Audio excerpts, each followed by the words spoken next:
Hi everyone, mainit na po ang ating kawali. Tayo po ay mag-gisa na ng sibuyas at saka bawang. Sige, gisa lang ng gisa hanggang sa maluto po ang sibuyas at ang bawang. At mag-add na rin tayo ng kamatis na 2 piraso. Puti sibuyas ang ginamit ko dyan kasi wala po ako nabiling pula. Sige, gisa lang ng gisa at i-add natin ang ano dyan. At i-add na natin ang isa pa nating gulay.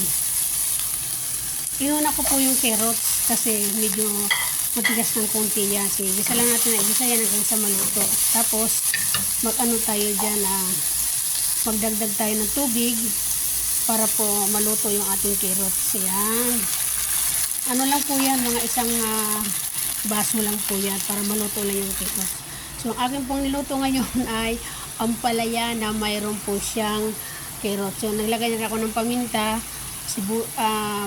asin, at siyempre naglagay na rin tayo dyan ng oyster sauce para masarap yung ating luto dyan. Yan. Tataktak pa natin yun ng konti pa siya para maubos yung ano. Halo-haloin lang natin para mag-mix-mix siya. Ganyan. Tapos i-add na natin yung ampalaya.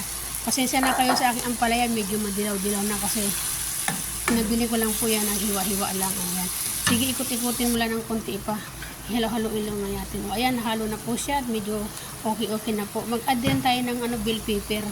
Saan ka nakakita ng ampalaya na mayroong carrots saka mayroong bell pepper. O diba, siguro napanood niya rin ito sa ibang mga nagbablog sa mga ibang social media. So, dinaya lang natin yan kung masarap nga ba yan ampalaya na mayroong carrots. O diba, ayan, naglagay na rin ako ng 4 na pirasong itlog. So, yung itlog na yan, small lang yun nakuha ko, wala ng iba.